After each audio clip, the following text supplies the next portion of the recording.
उन्हाळ्यात भाजी चपाती खाऊन खूप कंटाळा येतो. चमचमीत आणि चटपटीत काय तर खायचं आहे. आजची रेसिपी आपण पाहूयात. कांद्याचा पराठा, कैरी आणि टॅमॅटोची चटणी. खूप यम्मी आणि टेस्टी रेसिपी आहे. चला तर रेसिपी बघूयात आपण. इथं 2 टॅमॅटो घेतलेत मी, 1 कच्ची कैरी घेतले, 1 कांदा घेतलेला आहे. हे सर्व आपल्याला 2 भाग करून कापून घ्यायचं आहे. स्वच्छ धुवून घ्यायचं आणि कापून घ्यायचं आहे. 2च भाग करायचे. टॅमॅटोचे, कैरीचे साईडून भाग काढायचा आहे, मधली कोय काढून घ्यायची. एक पॅन घ्यायचं, पॅनमध्ये तेल, त्यात आपल्याला हे ब्राऊन कलरवर भाजून घ्यायचे. टॅमॅटो, कैरी, कांदा. इथं 4 लसणाच्या पाकळ्या टाकल्यात, कढीपत्ता, लाल मिरची ब्राऊन कलरवर भाजून घ्यायचं आहे. नंतर टॅमॅटोची वरची साल काढून घ्यायचे. हे थंड होईस्तोपर्यंत मी पराठ्याची तयारी केली.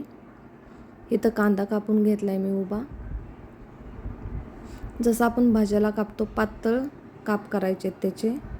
तुम्ही बारीकही करू शकता, तुम्हाला जसा हवा आहे तसा. इथं मी पातळ काप केलेत उभे. एका बाउलमध्ये कांदा घ्यायचा, त्याच्या पाकळ्या पातळ मोकळ्या करून घ्यायच्या. चवीनुसार मीठ, धने जिरे पूड, लाल तिखट, हे मसाले ॲड करायचे. भरपूर अशी कोथिंबीर. त्या कांद्याला मसाला लावून घ्यायचा आणि ते साईडला ठेवायचं. तोपर्यंत मी चटणीची तयारी केली. हे सगळं आपण जसं भाजून घेतले टॅमॅटो, कैरी मिक्सरच्या भांड्यात घ्यायची. चवीनुसार मीठ, लाल तिखट, थोडीशी धने जिरे पूड, हिंग घातला आहे मी आणि ही चटणी वाटून घ्यायची. जास्त बारीक नाही करायची, दरदरी आपल्याला ठेवायची. इथं पराठ्यासाठी मी पीठ मळून ठेवलेला अगोदर. गोळा घ्यायचा, छान लाटून घ्यायची चपाती. पराठा करताना त्याच्यावर बटर लावा किंवा तेल लावा तुम्ही. सर्व बाजूनी छान क्रिस्पी पराठा होतो एकदम. मध्ये काप करायचं आहे.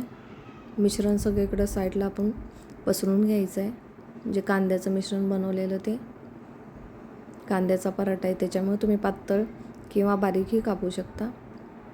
आणि नंतर असं हे फोल्ड करायचं आपल्याला सर्व बाजूनी आणि दाबून घ्यायचं आहे, म्हणजे ते मिश्रण बाहेर येऊ नये.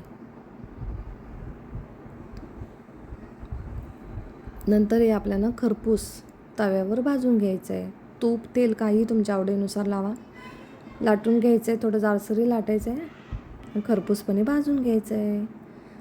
तयार झाली आपली डिश.